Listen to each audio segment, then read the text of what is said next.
जा रहे हैं उलुक जातकम अर्थात उल्लू विषयक जातक कथा। संदर्भ देखिए, प्रस्तुत गद्यांश हमारी पाठ्य पुस्तक संस्कृत खंड में संकलित जातक कथा नाम के पाठ के उलुक जातकम खंड से उद्धृत है। अनुवाद देखिए। अतीत प्रथम कल्पे जनाः एकं विरूपम सर्वाकार परिपूर्ण पुरुषं राजानं कुरवना। विगत प्रथम कल्प में लोगों ने एक विद्वान, सौभाग्यशाली और समग्र आकृति से परिपूर्ण पुरुष को राजा बनाया। चतुष्पदायपि सन्निपत्य एकं सिंहं राजानं कुरवना। और चौपायों ने भी एकत्र होकर के शेर को राजा बनाया। ततः शकुनी गणाः हिमवत प्रदेशे एकस्मिन् पाषाणे सन्निपत्य मनुष्येषु राजा प्रज्ञायते तथा चतुष्पदा च।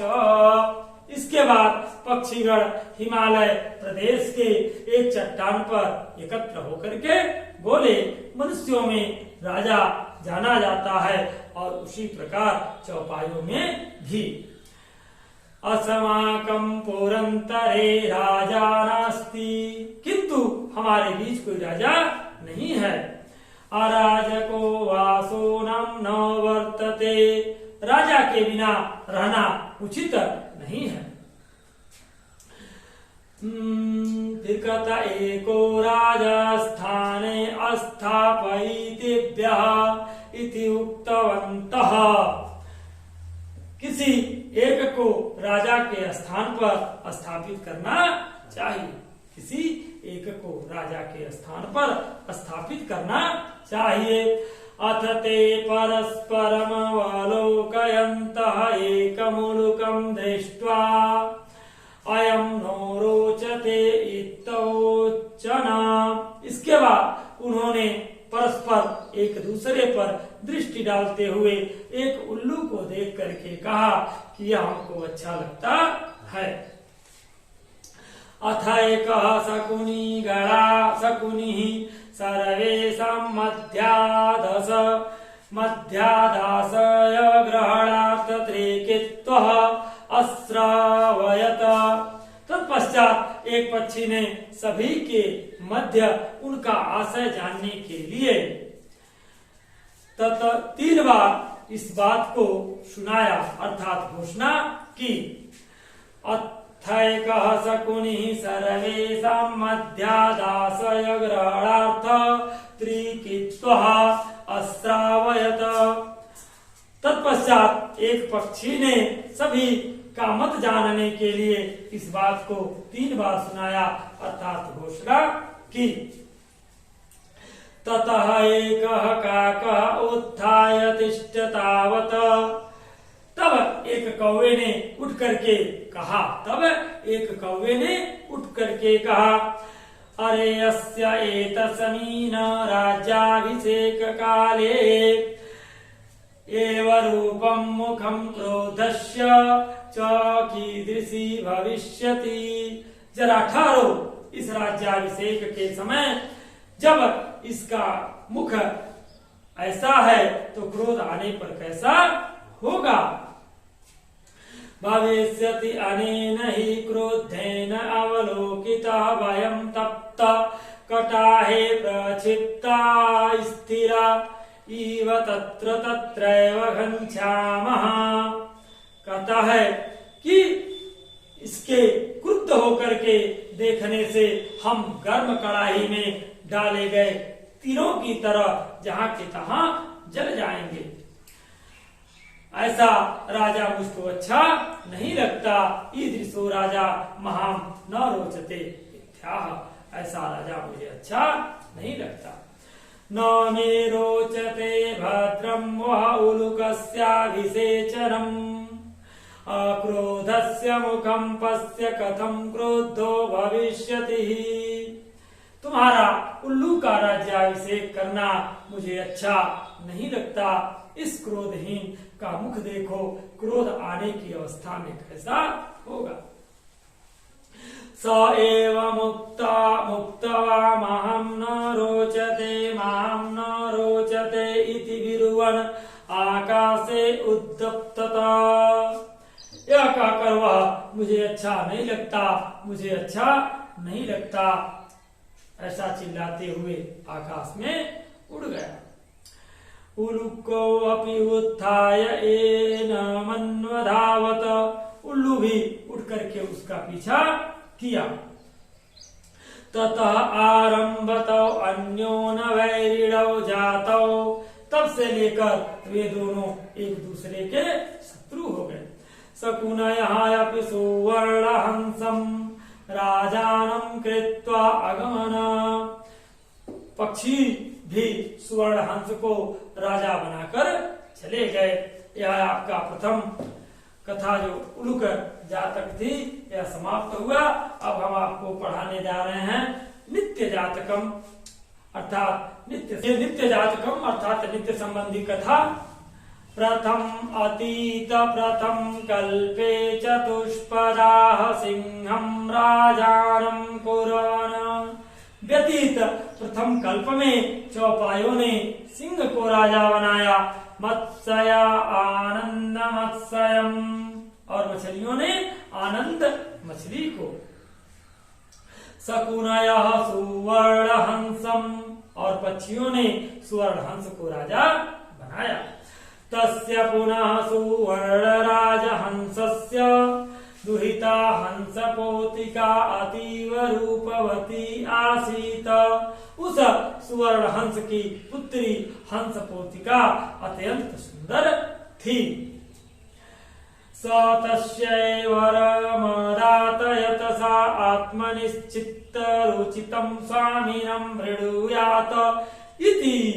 उस सुवर्ण हंस ने उसे वर दिया कि वह अपने मनपसंद पति का वर्णन करे। उस सुवर्ण हंस ने उसे वर दिया कि वह अपने मनपसंद पति का वर्णन करे। उसके बाद देखिए हंसराज तस्यै वरं दत्त्वा हिमवती शकुनि संगे सन्न्यपतत। हंसराज उसको वर देकर हिमालय पर पक्षियों के समूह में उतरा। फिर देखिए नाना प्रकारा हंस मयूरादयः शकुनिगणः समागत्य एकसमीन महति पाषाण तले सन्न्यपतना। अनेक प्रकार के हंस मोर आदि पक्षी गण आकर एक शिलातल पर एकत्र हो गए। हंसराज आत्मनः अनेक प्रकार के पक्षी मोर आकर के उस शिलातल पर एकत्र प्रकार के हंस मयूर आदि पक्षी गण आकर एक विशाल शिलातल पर एकत्र हो गए। हंसराज आत्मनः चित्तरुचितं स्वामिकम् आगत्य वृणुयात इति दुहितरमादिदेश। हंसराज ने अपने पुत्री को आदेश दिया कि वह आकर के अपने मनपसंद स्वामी का वर्णन करे। सा शकुनी संगे अवलोकयन्ती मणिवर्णग्रीवं चित्रप्रेक्षणं मयूरं दृष्ट्वा अयं मे स्वामिको भवतु इत्यभासत। कहता है वह पक्षियों के समूह पर दृष्टिपात करते हुए मणि के रंग के समान गर्दन वाले चित्र दृष्टि मयूर को देख करके कहा यह मेरा स्वामी बनने योग्य है। मयूर अद्यापि तावन्मे बलम न पश्यसि। मोर ने देखे कहा आज भी तुम मेरा बल नहीं देखती हो। मोर ने कहा कि आज भी तुम मेरा बल नहीं देखती हो। इति अति गौरेण लज्जाच्च त्यक्त्वा तावन्नहतः शकुनी संगस्य मध्यपच्छौ प्रसार्य नर्तितुमारब्धमानः। ऐसा कहकर अत्यंत गर्व से लज्जा को त्याग कर उस अपार पक्षियों के समूह के मध्य पंखों को फैला करके नाचना आरंभ कर दिया। और नाचते हुए जब नाचना आरंभ किया तो नाचते हुए वह क्या हो गया, नग्न हो गया। सुवर्ण राजहंसः लज्जितः अस्य नैव हि अस्ति न राहाणां समोत्थाने लज्जा। सुवर्ण हंस ने लज्जित होकर के कहा, इसमें न तो विनय अर्थात संकोच है और न ही पंखों को फैला करके नाचने में लज्जा। अरे नास्मै गत्तत्र पायस्वदुहितरं दास्यामि कथयत। मैं इस लज्जाहीन को अपनी पुत्री नहीं दूंगा। हंसराजः तदैव परिसन्मध्ये आत्मना भगिनेयाय हंसपोतकाय दुहितरमदादधात। हंसराज ने तभी परिसर के मध्य अपने भांजे हंसपोत को अपनी पुत्री दे दी।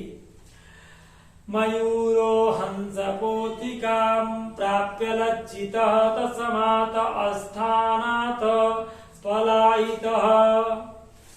मोर ने हंस की पुत्री को न पाकर लज्जित होकर उस स्थान से वहां चला गया। मयूर हंस की पुत्री को न पाकर लज्जित होकर उस स्थान से भाग गया या चला गया। हंसराजोऽपि हष्टमानसः स्वगृहम् अगच्छत। हंसराज भी प्रसन्न चित्त होकर के अपने घर चले गए। हंसराज भी प्रसन्न चित्त होकर अपने घर चले गए।